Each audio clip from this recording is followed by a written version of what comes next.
I have a very special guest today.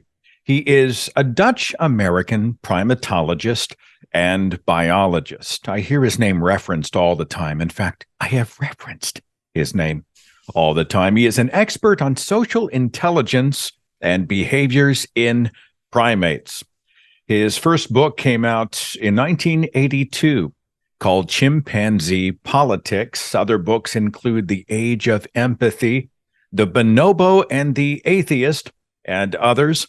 He teaches psychology at Emory University. He's a member of the National Academy of Sciences, the Royal Dutch Academy of Sciences.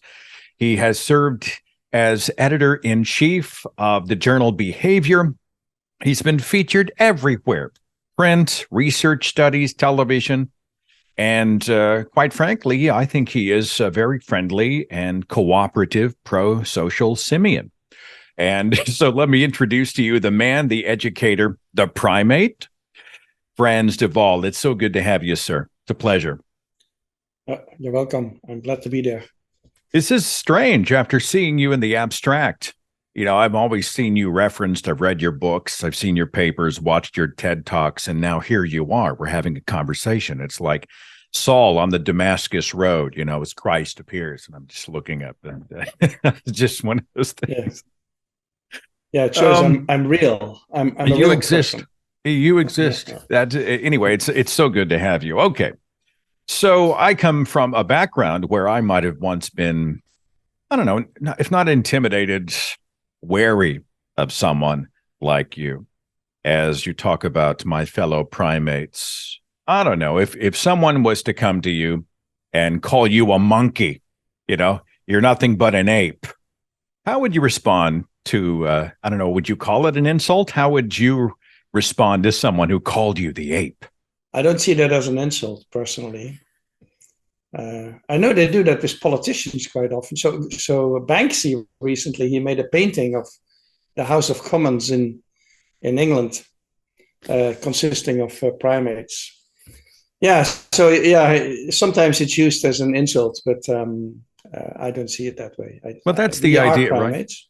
They're dirty, Yeah. dumb, barbaric, you know, primitive aggression is their defining characteristic. But this is very much not the case, right? Mm-hmm. Yeah. No. We are primates. We have a primate psychology. Our brains are not fundamentally different. They're a bit bigger, but they're not different. So we, to call us a primate, you know, that's just the truth, so to speak. So do you do the whole Jane Goodall thing? You know, are you out there cavorting? Cavorting's not the word. Are you socializing in person? Well, in primate I'm with not. the animals? You know, I'm I not sure wonder. I'm not sure she's doing that. She's working with wild chimps, so that's not the kind of animals that you approach and touch necessarily. Would Diane Fossey have fallen into that category? Diane Fossey was a problematic figure because she got into a fight with the locals about her animals. So she was into gorillas. She did important pioneering field work on gorillas, but I said I don't think she had a lot of physical contact with them either. You know, that's not typical of field workers. That was, I don't mean to get too dark at the beginning. Diane Fossey actually murdered. Her murder never solved. Some people say it was potentially someone who was in conflict with her over her work or the No, gorillas. the most common theory is that it's local people who got fed up with her. I see. I see. And yeah, I know there are stories of academic rivalries and stuff like that, but I'm not sure that they are supported. I see. You did a talk recently. It was a TED talk on moral behavior in animals.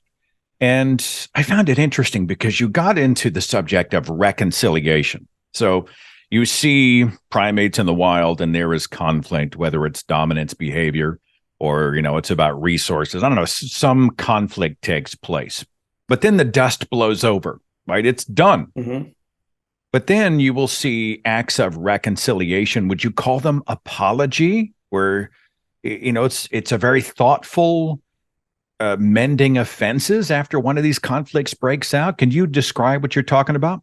Yeah, so in many animals, the first one, you know, was in chimpanzees, and I discovered as a student long ago that chimpanzees kiss and embrace each other after fights. And so that's a very tense moment because you're approaching someone you had a fight with. Potentially it's a dangerous moment. And so there's a lot of communication going on before the reconciliation takes place. And once we found it in chimps, people said at the time, well, only chimps will do this. Other animals don't do it. But now we have like 400 studies on all sorts of species, from dolphins, elephants, wolves, you name it. Many animals, since they live in groups, they need to maintain their relationships after a fight. And so you see it's very often the dominant who approaches. Sometimes it's the subordinate, the loser of the fight, who approaches. But there is a lot of complex reconciliation, and sometimes it's mediated. Sometimes there's third parties who bring two chimps together after a fight, and that's usually older females who do that kind of thing. So it's very elaborate, and it's very important to them because they live in a group. Their survival depends on the group, and so they need to get along. And winning and losing of fights is one thing, and that's something that biologists always have focused on: who wins, who loses. But it's also a matter of maintaining relationships. How much of that is transactional? Life will be a lot more difficult to me if I don't make up. I mean, is it a genuine, oh, I did a wrong thing? I mean, I know this is probably a subjective thing, but what's your perception? No, there's an utilitarian component to it in the sense that reconciliation is most common between individuals who need each other. And that's in human society too, and in human political relationships too. So individuals who are close, like family members, who are friends, who always do things together, those are the ones who are going to reconcile. Individuals who don't care about each other, that's a much more difficult proposition to have a reconciliation then. As a primatologist, I guess we should talk morality. I know you've been down this road 1,000 times or more, but I want to lay the foundation. A lot of people come and they say, if you accept the fact of evolution and our place as higher primates, how do you explain moral, ethical, even altruistic behavior? So I'll just throw out the morality question. How would you approach it? Well, altruistic behavior is easily found among the primates and in other animals. Sometimes very costly altruism, such as when one chimpanzee defends another one against a leopard, for example. That's, of course, very costly altruism. So empathy is common in all the mammals. Altruism is quite common. I got into the evolution of morality because people always assume that morality comes from God and comes from religion. And I think it comes from human nature and including primate nature. And I'm not saying that a chimpanzee is a moral being the way we are, but you can see many of these same tendencies in other primates. And also issues related to reciprocity, helping each other, the sense of fairness. We have done experiments on the sense of fairness in monkeys. And so all of these issues related to morality you can find in other species. When you talk about an experiment related to fairness, could you give me an example? So we did an experiment that became very famous and that you can find on the internet. If you look up fairness and monkeys, you will find it because I think it has been downloaded now 200 million times. And it's an experiment in which two monkeys, capuchin monkeys, sit side by side and we reward them differently. The one on the left is a monkey who gets cucumber. The one on the right is the one who gets grapes. The one who gets cucumber, note that the first piece of cucumber is perfectly fine. The first piece she eats. Then she sees the other one getting grape and you will see what happens. So she gives a rock to us, that's the task. And we give her a piece of cucumber and she eats it. The other one needs to give a rock to us. And that's what she does. And she gets a grape. And she eats it. The other one sees that. She gives a rock to us now, gets again cucumber.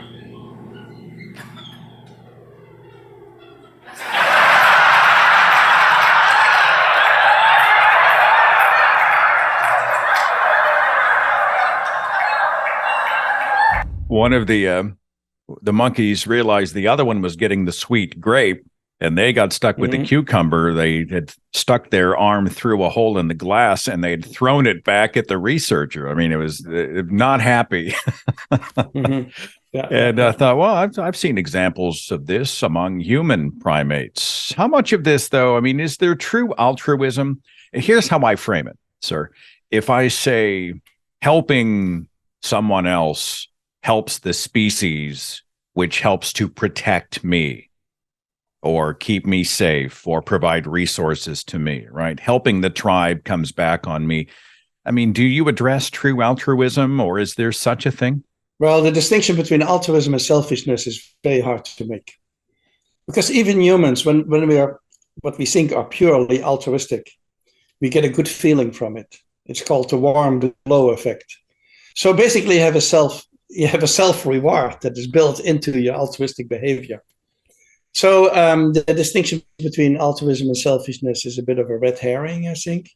And of course, altruism and empathy evolved in many species because it had benefits for them. Otherwise, it would never have evolved.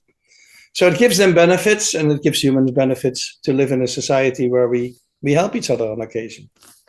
So if I help you, I get a high. Would that be a way to say it? Yeah, actually, they can demonstrate that in neuroscience studies. They find that the pleasure centers in your brain are activated when you do something good for somebody else, or you give money to charity, or whatever it is.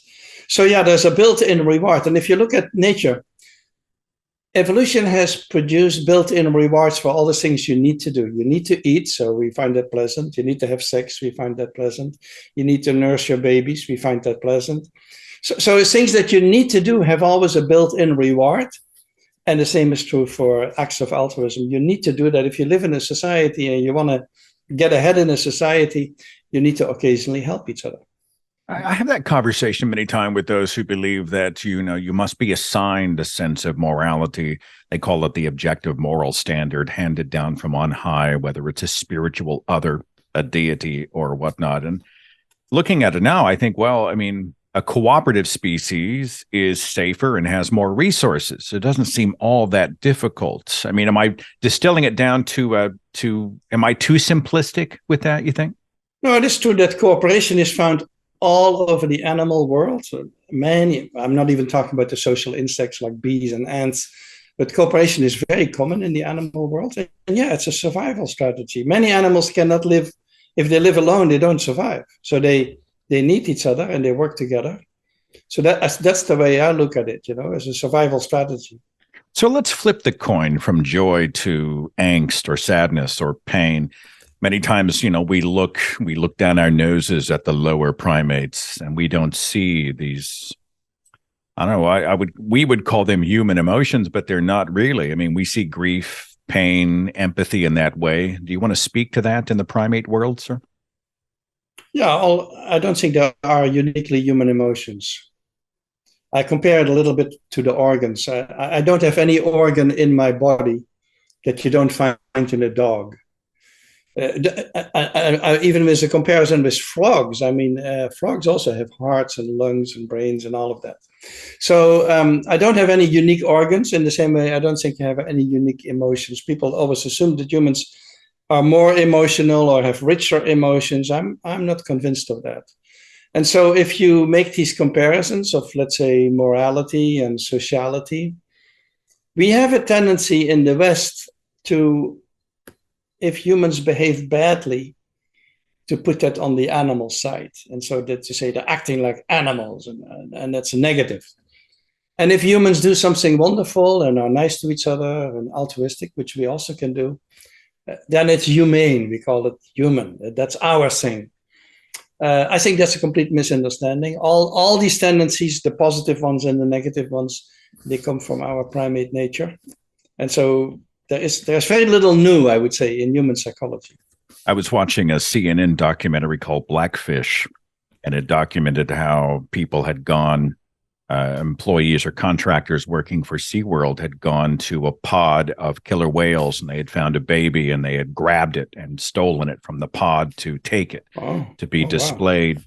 And there was, for lack of a better word, whaling. panic, grief as the family was seeing the kidnapping of one of their own. And, I was struck by that. I mean, that's something that we as part of the animal kingdom can relate to. It grieves us in our heart. Yeah, I think we are realizing more and more that the feelings that we have for each other, like love and jealousy and attachment and all these feelings do exist in other species. There's people in laboratories who do experiments on rodents to find out how it works. And so they look, for example, at rodents who have monogamous bonds. So male, female offspring, that kind of family arrangement, and they exist. And then they look at their brains, and yeah, very similar processes take place in their brains as in humans who are attached to each other. Talking here with primatologist Frans de Waal. I have a friend, another primatologist. Her name is Erica. She runs the channel Gutsick Gibbon. She likes to talk about politics. Can you speak to politics from your perspective? Yeah, I wrote the book Chimpanzee Politics long ago. And actually, the book was used in Washington at some point by the Republicans. So it was a recommended reading for the Republicans. Hang on. Forgive the interjection. Why was it used by the Republican Party? What context did they have it in? Well, it was a book about power politics and how chimpanzees are very Machiavellian and strive for power and how to get it. And I think at that point, maybe the Republicans were, as they always were interested in that kind of politics. And so it was put on the recommended reading list at the time. And so politics, the reason we speak of politics in, let's say, chimpanzees, is because the rank order is not determined by physical abilities. So it's not the biggest and strongest male who's going to be the dominant male necessarily. It can happen, but it is not necessarily true. It can be the smallest male. Because it's a political process, he needs supporters, he needs coalition partners, he needs to keep them happy. If he becomes the alpha male, he needs to share things with them, otherwise they're going to withdraw their support. And so it's really a political process that occurs. The females are very important in it because the females may support one male and not another male, which also makes a big difference. And so it is a political process. And it's very different from, let's say, the rank order in chickens, where it is indeed the biggest and meanest female who is going to be the dominant. And that's not how it works in the primates. I was listening to an interview you did on Alan Alda's podcast recently. Alan Alda, the actor, he's just been around for half a century, and he's also a great human rights activist and a proponent of science-based education. But you had said something about alpha males that I found was interesting, that we mischaracterize the alpha as just being a dominant brute. It's all about physical strength and intimidation. You are the alpha. But that's not the full picture. There's a nurturing side to the alpha. Can you speak to that? Yeah, the term alpha male became popular after chimpanzee politics and was used more and more, and then was adopted by the business world. And if you go to the business section of the bookstore, you will find many books on how to be an alpha male. And what they mean is how to be the boss and how to let everyone know that you're the boss and intimidate everyone and get the women. And that's the way they look at the alpha male. It's a sort of caricature because alpha male chimpanzees, and the same is true for many primates, they have a certain responsibility. And if they don't fulfill these responsibilities, they may lose their position. So they break up fights in the group. They support the underdog, the young against the old, the females against the males. So they keep the peace in the group. They are very empathic. They react to the distress of others and respond to it. And if they are good at it, then the group becomes very harmonious. And they become very popular. They become really loved by their community because they are a good leader. If they're not good at it, if they're bullies, we also have them sometimes, then the group is basically waiting for the right occasion to get rid of them. And then if there's a challenger who challenges them, then they're going to support the challenger. And so they have a shorter reign, usually, the males who are like that, the bullies. So yeah, it's a very important position, and it's really not the way people think is that primate groups are ruled by a dictator. That's not really how it works. So, if I'm understanding this more, I don't know, compassionate, connective approach, producing goodwill in your community actually makes for a better community. They're more loyal. There's more of a family atmosphere. It's more solid. Yeah, the way I sometimes put it, because you recently you asked about selfishness and altruism. I think from the perspective of the alpha male, it's actually it's not just good leadership, which is good for the community. It's also good for himself. If you want to stay on top and be popular, that's how you have to behave. If you want to get kicked out or killed, even, which also happens sometimes, then you act like a bully, and they will try to get rid of you. And so, in the long run, it's actually a better strategy for everyone. Now, you're the one who brought up politics, so I'm just going to go there. We talk about the dominance display. I am the alpha, this sort of, I think, a conspicuous sort of puffing and chest thumping sounds very, and you mentioned the Republicans, sounds kind of Trumpian to me. Do you see what looks like a dominance display from people like Donald Trump?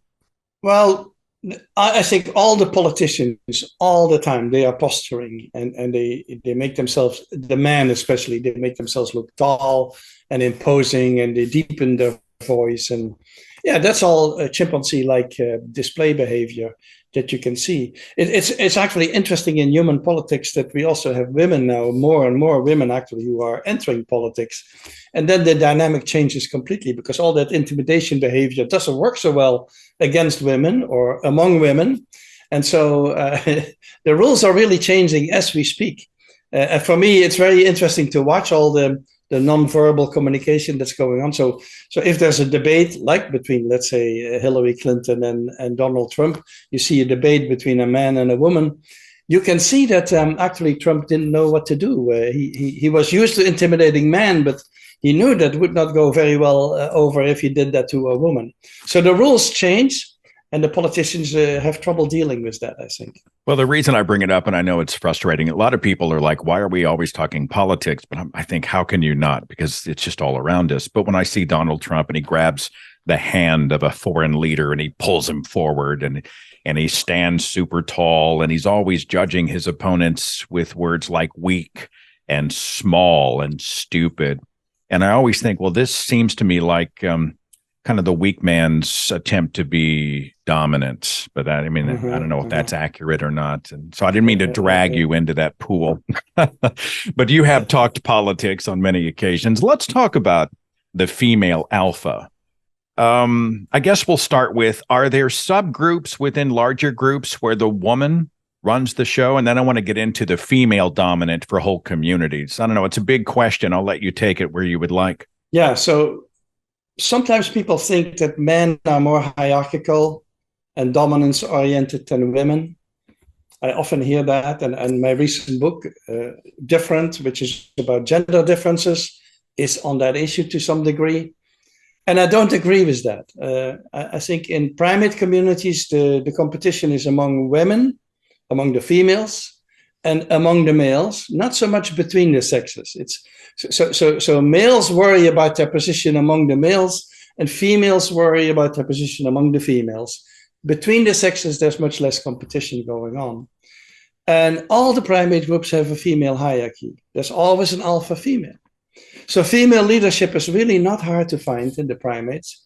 And even in a group, let's say, of chimpanzees, where usually the males are dominant, the alpha female is a very important figure. And I describe in one of my books, Mama, the alpha female of a large colony who was alpha for 40 years. And she was extremely influential, also politically. She could make or break a male leader, for example. The male who wanted to be alpha male, he had to have good relations with Mama, otherwise it was not going to happen. So alpha females are easy to find. And then we have another close relative, the bonobo, which is equally close to us as the chimp, and people often forget about them. But in the bonobos, the females are dominant over the males. There's a collective dominance of females over males. They're not individually dominant because they're a bit smaller than the males. But the alpha female is alpha over everyone. And so alpha females are easy to find, and they have the same sort of leadership qualities as alpha males do, in the sense that they also break up fights and they keep the group together and so on. Is the temperature of that alpha different than that of a male? I don't want to lean too deeply into stereotypes, but is it a more nurturing kind of leadership? That's not really true. An alpha female needs to be assertive. And so she will punish females who don't obey her rule. That's something that is sometimes missing, because I recently had some podcasts about female leadership. And in the discussion, I noticed that the female leadership is always described as empathic and friendly and whatever. And I cannot imagine that I'm let's say, a female head of a company, and someone disagrees with me and keeps disagreeing with me and criticizing me, that at some point I need to put a stop to that if I want to stay on top of that company. So I think female leadership is usually phrased differently, but just as in the primates, these alpha females, they need to assert themselves on occasion, and they will punish on occasion, and they are not always friendly. So in all the animal kingdom, we have female hierarchies. The word pecking order comes from hens, not from roosters. And so female hierarchies, they are just as terrifying in some ways as male hierarchies, I would say. Well, my question, I guess, was a little bit of a setup, because the myth is that women are too emotional to lead. I always find that a very strange statement, because I think men are plenty emotional. If you look at Dutch men who are usually very self-controlled, if you look at them during a soccer game, well, there's quite a bit of emotions coming out at that point, but whether they lose or whether they win. So I think men are plenty emotional. I don't see that overall distinction that women are more emotional than men. Absolutely. I think that every time I look around, I'm like, where in the world did someone come up with the idea that men are not emotional, or, any of those types of sort of jabs they throw at females? You brought up the bonobo. I guess we start with definitions. Can you, for those who aren't familiar, they've heard of chimps, they've heard of gorillas. Can you describe the bonobo first? Well, there are apes and monkeys. We are basically apes. We are large, tailless primates. And so the apes is a very small group: gorillas, chimps, orangutans, bonobos, and us. And then you could include the Neanderthals and that kind of primates. So it's a very small group. All the rest is monkeys. They have tails. And in that small group, our closest relatives are chimps and bonobos. And they're equally close to us, exactly equally close. And they are even closer to us than they are to gorillas. But people always think that the apes and the primates, that's a different category, but actually a chimp or a bonobo is closer to us than they are to the gorillas.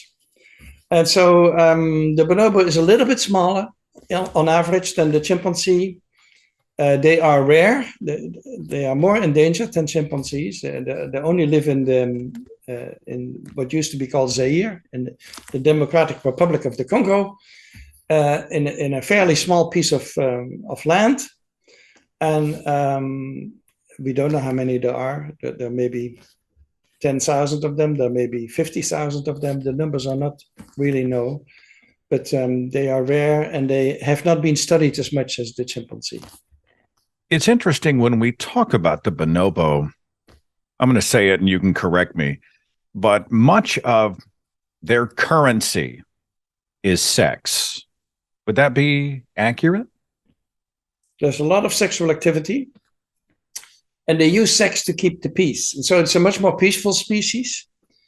They are peaceful within the groups, but also even between the groups. And so chimpanzees, they sometimes kill between groups. One group of males will enter the territory of another group and start killing some of them. That's not something that bonobos do. So bonobos, they mingle sometimes between groups. So they have friendly or semi-friendly relationships between the groups. But when I hear the bonobo communities described, it sounds like just a big orgy. Everybody's having sex with everyone. I don't know. I'm just going to throw that out there. Would you talk to me about, there's sort of a sexual liberation, for lack of a better word? Well, it's not a liberation because they've always been like that. Okay, fair enough. Fair enough. They have brief sexual contacts. People often exaggerate because the typical sexual contact in bonobos is 10 seconds or 15 seconds. And so it happens in all combinations of individuals, male, male, male, female, female, female, all combinations do it. And they do it quite frequently. And the female sex is the most important, I think, politically speaking, because the females have a sisterhood and they work together very much. And so the sexual contacts are important for them to maintain those relationships. The sex is often used in greetings or to reduce tensions. Let's say there's food around and there could potentially be competition over that. Then they have sex and they resolve the issues that way, and then they share the food. So sex is used to resolve issues. It's a make love, not war species. And until now, there are no observations of bonobos killing each other. So for chimpanzees, we have quite a few observations of one chimp killing another chimp, either in captivity or in the wild. For bonobos, we don't have these observations. And so they are a much more peaceful species. I'm trying to remember the article I'd read. I want to say it was in, I don't know, one of the Nature magazines, and it showed two primates and they were engaged in sex, and one was holding a piece of fruit. It was almost like a reward or something, you let me have sex with you and I will give you the fruits. I don't know. I thought I just, for some reason, that may happen. This may be more of a philosophical question, but you've observed them in the wild. We see the bonobos without any concepts of shame or sexual shame. I mean, I live in a Puritan country, and so sex is just loaded with shame baggage. You don't see that in the primate world, or do you? I don't know. What are your thoughts? No, I don't think we see that. It is true that you live in a Puritan culture, because when the story of the book today, it did a popular book on bonobos with a lot of pictures of them doing all sorts of things. And I ran into the photographer Frans who had taken thousands of pictures in the field, and he could not get them published in the US because it was too explicit to the taste of many people. And so we are both Dutchmen, and we are much less shy about sex. And so we went to a German publisher of Geo magazine, and they put some copulating bonobos on the cover, and they put all sorts of pictures in there. And then we used that publication to convince an American publisher to publish the bonobo stuff for us, and they did, and there were absolutely no complaints about it. People thought that maybe everyone would get very upset, but no one got upset about it. People were more fascinated than upset, I think. So in the US, there's often an enormous shyness about these things, nudity, sexuality, and so on. But that's an aberration, I would say. You're one of the few societies who is like that. Yeah. Well, this leans us into religion. I'm just going to sort of skate over the surface, so I'm not going to drag you too deep. But when we see the gods that humans have created, they often look like alphas. I narrated an audiobook by a psychologist, Dr. Hector Garcia. The book is called Alpha God, and it got into specifically the biblical God, the Old Testament God, which has alpha male, or at least the stereotypical alpha male attributes. Would you agree that the gods we've constructed often resemble, I don't know, primates? Well, I'm not sure that they look like primates, but they look like older men for sure. And so God is usually depicted as male and with a beard and all of that. Well, I mean, as far as the attitudes, the idea of dominance, punishment for non-compliance, if you are cloistering resources, that kind of thing. Yeah, Freud speculated that we had moved from what he called the primal horde, a group dominated by a man, a single man, that we had moved from there to religions where we put God in charge as the alpha male. So yeah, there's all sorts of speculations that that's the origin of our God image is a high-ranking male who forbids other males to do certain things. Yeah. Not that there aren't female deities. I'm not trying to overgeneralize, but I do find, at least from fundamentalist religions, there seems to be that. There is a dominant, usually a male. They The were female punitive. side, the female side, if you look at the Catholic Church, yes, it's very masculine, and all the heads of the church are male. But Mary is very, very important. And in some countries, like let's say Mexico and Africa, Mary is actually more important than almost anybody else. And so even though officially it is a very male-dominated enterprise, if people go to the cathedral, they go to a little statue of Mary, and that's the center of their world, basically. A few final moments with primatologist Frans de Waal. What do most people, or maybe this is a question about what bothers you the most, what do we get wrong about primates? You see a scientific paper published, or you see a pundit on television, and you're like, that's wrong. Yeah, I think the idea that when we look at other primates, we see biology, we see instinct, we see animals. And if we look at humans, we see culture. We see education and language and things like that. And I think that's a wrong way of looking at things. If I look at the other primates, I see culture too. We have a lot of studies now on cultural transmission among the primates and how they learn from each other, and how some groups have certain techniques that other groups don't use, and so on. So if I look at the other primates, I see cultural differences, and this applies to the gender issue also. I think other primates also have cultural genders the way we do. And if I look at humans, I see an enormous amount of biology, and people overlook that very often, but human biology is very important. So I think that distinction where we say the other primates, that's biology, and what we have is culture, that distinction doesn't fly well with me. That's a couple of times you've mentioned it. So let me just ask the question about sex and gender. You obviously have a perspective. You want to go down that rabbit hole? Yeah, so sex is more the biological side of things, and sex is mostly divided in male and female. Gender is much more cultural, and I usually divide it not in male and female, but in masculine and feminine and everything in between. And gender is more determined by culture and by our environment. That's also why the rules for gender, they change over time and from place to place. And I think the same applies to other primates. In other primates, you can see that, for example, young females pay more attention to their mother when they imitate behavior. Young males pay more attention to the males around, the adult males around. And so they learn also sex roles, I think, from each other. And so in that sense, we can also speak of gender in the other primates. So as we see a color spectrum, or I don't know, you see the spectrum of different species, all the different attributes, you see gender as kind of a spectrum. I mean, it's not any one thing. We like to be reductive. We want to reduce things into binary terms, right? A, B, yes, no, black, white. But you don't see it that way.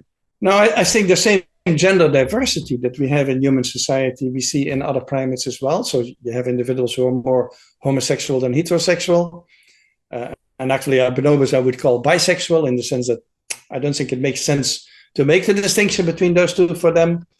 And you have individuals who don't follow the gender roles. So you may have males who are not interested in being alpha male at all. They have no interest in the macho games. Or you have females. I describe in my book a female chimpanzee named Donna, who acted more like a male. From very young, she acted more like a male. And when she was older, from a distance, she looked like a male, and she associated with the males. And so when we talk about homosexuality and transgender issues and so on, I think that same sort of diversity you can find in the other primates. The big difference with us is that they don't worry about it. There's no intolerance. I've never noticed that they have trouble with these individuals. They just accept them as they are. Yeah. I read an article where you used the word intolerance. You think intolerance is it a characteristic of the human primates? We are very normative in our societies. And in addition, we have language, and so that makes us divide things. And so the LGBTQ, that's all labeling. That's different labels. So we like labeling, and if you don't fit the labels, then you're probably not tolerated. And so we have a lot of trouble with individuals who fall outside of the boxes that we set up. Well, let's finish on a high note. What's your favorite part of your job? You've been doing this on the order of decades, and you obviously still love what you do. And, what is it about what you do as a primatologist, your connection to the living world, that most inspires you, at least right now? But the thing that I like the most is just watching animals. And so even though I'm not in my real life the most patient person necessarily, as soon as I have animals around me, I become very patient. And I don't interfere necessarily with them. I just I can watch them for hours. And the longer you watch certain animals, the more you're going to see. And that's a bit counterintuitive for people, because they look at, let's say, a group of chimps and they see nothing. And they see only a fraction of what I see, because I've learned to watch them. So that, I think that's the thing that I like the most, is watching animals. Not to be too touchy-feely, but I just picture you out there communing with nature. I mean, is that a little too syrupy? Would that be accurate? Yeah, I'm not at all an animal hugger necessarily. I don't need to have them in my arms or on my neck or whatever. That's not necessary for me. Just being close to them and seeing them, that's sufficient for me. Primatologist, author, speaker, educator, Frans de Waal, thank you so much for taking a little time to educate a former fundamentalist evangelical who once was insulted by the idea that I was a primate, related to primates. You caught me at a time in my life when I'm excited about my connection to the natural world, the fact that I am an evolved That's good. creature. That's good. Yeah, I mean, you probably bump into that. People like me who had the epiphany, right? And they're like, I'm no longer freaked out. Now I actually feel more connected, right? Yeah. What's so hard about it, Yeah, I mean, why would I be insulted or intimidated? Why not feel connected? I appreciate so much you being here. I will put links to your pages and to your books in the description box, and all my best in your work, sir. Thank you. You're welcome.